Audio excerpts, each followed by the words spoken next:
Hello दोस्तों, मैं आशा करता हूँ आप जहाँ भी होंगे मस्त होंगे, अच्छे होंगे। आज बात करते हैं रेस्पिरेटरी सिस्टम। रेस्पिरेटरी सिस्टम में सबसे पहले देखते हैं ब्रीथ। अगर बात करते हैं ब्रीथ को टू पार्ट्स में डिवाइड किया जाता है। इनहेलेशन, इनहेलेशन कहा जाता है, दूसरे पार्ट एक्सहेलेशन कहा जाता है।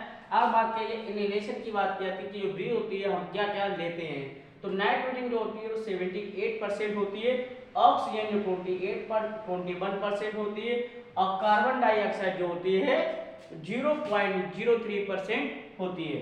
तो नाइट्रोजन हम 78% लेते हैं क्योंकि जो बायो है, जो वायुमंडल है उसमें क्या सभी गैसेस प्रेजेंट है। तो इसके माध्यम से क्या होता है कि जो वातावरण है हमारे, इसमें क्या होता है कि हम इसमें सभी गैसेस मिक्स हैं। तो उसमें से अगर बात की जाती है जो हम लेते हैं सीधे एयर लेते हैं तो उसमें सभी गैसेज आते हैं। तो नाइट्रोजन जो है वो 78% है, ऑक्सीजन की बात की जाती है 21% है, और CO2 की बात की जाती है तो 0.03% है। उसके बाद क्या होता है कि कौन सी गैस के एक्सलेशन में क्या होता है कि नाइट्रोजन जितनी हमने ली 78% हमने नाइट्रोजन ली, तो 78% नाइट्रोजन क्या कर दी, एक्सलेशन कर दी, बाहर निकाल दी। उसमें से क्या होता है कि ऑक्सीजन जो है वो 21% हमने जो ली थी, 21% हमने ऑक्सीजन ली, लेकिन उसमें क्या हुआ कि 70% ऑक्सीजन क्या हुई, एक्सलेशन हो गई। उसका 4% ऑक्सीजन क्या गई, कंज्यूम हो गई ब्रीथ में, रेस्पिरेटरी सिस्टम में। ठीक है, तो वहां पे क्या हुआ CO2 जो है 0.03% है। बाद में क्या होता है कि CO2 जो है 4% लगभग हो जाती है, ये एक्सलेशन हो जाती है। ठीक है, अब बात कहती है कि रेस्पिरेटरी सिस्टम में ऑर्गन जो है रेस्पिरेटरी ऑर्गन, रेस्पिरेटरी के ऑर्गन कौन से होते हैं, जैसे स्तनधारी होते हैं, जो मैमल्स होते हैं या स्तनधारी होते हैं, उनमें जो सांस लेते हैं वो लंग्स के माध्यम से सांस लेते हैं।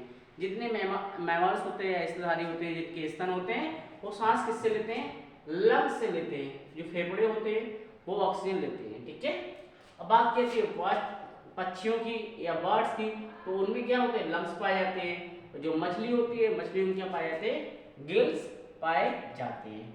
मछली में क्या पाया जाता है, गिल्स पाए जाते हैं। आप देख रहे हैं जी, क्या है आप देख रहे हैं जी, जी देख रहे हैं, आप देख रहे हैं। ठीक है जी, आप लंग्स बने हुए हैं। लंग्स की बात कहती है तो 3 लूप्स बने होते हैं। जो फेफड़ा होता है, लंग्स होता है, तो 3 लूप्स में डिवाइड होता है। एक लूप इधर होता है, साइड में होता है, उसके बाद सेकंड लूप होता है, थर्ड लूप होता है। ठीक है, 3 लूप्स में डिवाइड होता है लंग्स।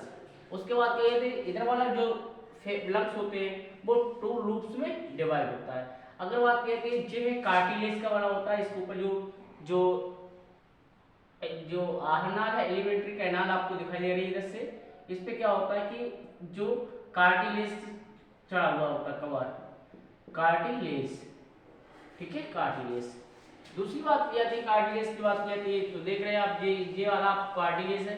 इसके बाद आप क्या देख रहे हैं, ये इधर देख रहे हैं आप, इसको हम कहते हैं ब्रोंकाई, ब्रोंकाई कहते हैं। ये वाला यहाँ कहते हैं ब्रोंकाई कहते हैं, इसको क्या कहते हैं, ब्रोंकाई कहते हैं। उसके बाद इसको कहते हैं, जो इधर आप देख रहे हैं इस साइड में, इसे हम कहते हैं ब्रोंकोलस, ब्रोंकोलस कहते हैं। और जो यहाँ पे दिखाई दे रहा है जिस तरीके से चेम्बर जो आपको उस तरीके से, इसे हम कहते हैं एल्वोलाई।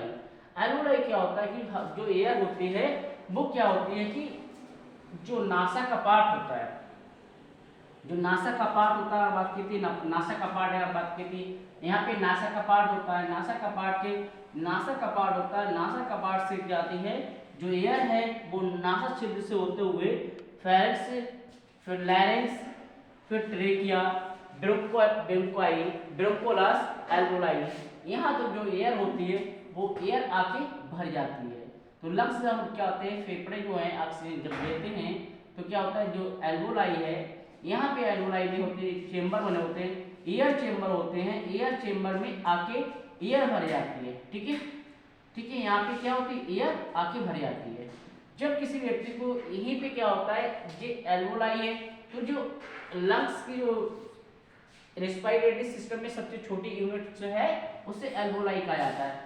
जब कोई पेशेंट, जिसको अगर बात की जाती है, अगर कोई भी व्यक्ति है, अगर टीबी किसी भी व्यक्ति को ये ट्यूबरकुलोसिस बैक्टीरिया है, ठीक है, जब क्या होता है किसी भी व्यक्ति को अगर टीबी से लक्षण होते हैं तो क्या होता है, जो एल्वोलाई है यहाँ पे क्या होते हैं, जो बैक्टीरिया होते हैं आके बैठ जाते हैं। इसके बाद क्या होता है कि जो बैक्टीरिया होते हैं टीबी बैक्टीरिया वो एल्वोलाई है इसकी जगह को भर देते हैं। इसी जगह को भरने से कारण क्या होता है कि यहाँ पे जो एयर चेम्बर है एल्वोलाई है, यहाँ हवा की जगह है, इससे हवा स्टोर रखी जाती है 500 ml लगभग। लेकिन यहाँ पे क्या हुआ, बैक्टीरिया ने अपनी जगह बना रखी है, कॉलोनी बना रखी है बैक्टीरिया ने। कौन सी बैक्टीरिया है, टीबी वाले बैक्टीरिया।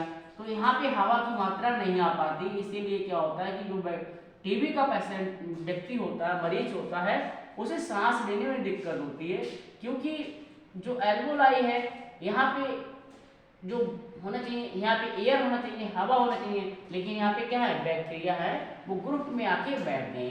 तो क्या होता है, इसी वजह से क्या होता है कि व्यक्ति सांस लेने में समर्थ नहीं होता, धीरे धीरे उसकी सांस टूट जाती। और जैसे एल्वोलाई भर जाती है पूरी तरीके से व्यक्ति पूरी तरीके से लंग्स क्या हो जाता है, बेकार डिस्ट्रॉय होने लगता है। फिर बाद में क्या होता है, यहीं से ब्लड वगैरह होता है, कनेक्ट होता है। जब ब्लड आता है यहाँ पे क्या आता है, यहीं से ब्लड आता है, ब्लड आता है ऑक्सीजन लेने के लिए, तो एल्वोलाई में भर जाता है। अगर किसी व्यक्ति को ऐसे लक्षण है, टीबी अगर है, तो जब पलटी वगैरह होती है एल्वोलाई से, तो उसके पलटी में क्या आएगा, ब्लड आएगा। क्या आएगा, ब्लड आएगा उस व्यक्ति में जिसको टीबी के लक्षण है। ठीक है, तो एल्वोलाई है। ठीक इसी तरीके से नीचे देख रहे हैं आप, डायाफ्राम है। डायाफ्राम में क्या होता है जी, क्या करता है कि डायाफ्राम भी क्या करता है, एक प्रेशर देता है, सिकुड़ता है और फैलता है। जब डायाफ्राम भी क्या आता है, सिकुड़ता है, तब क्या डायाफ्राम में क्या होती है, ऑक्सीजन भर जाती है। ठीक है, जब डायाफ्राम जो होता है सिकुड़ता है तो इसमें क्या होती है, ऑक्सीजन की मात्रा भर जाती है। अब जब ये फैलता है तो जो ऑक्सीजन होती है बाहर निकलती है।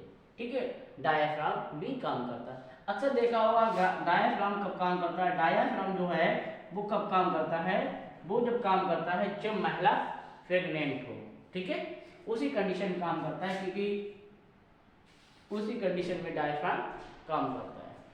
धन्यवाद दोस्तों।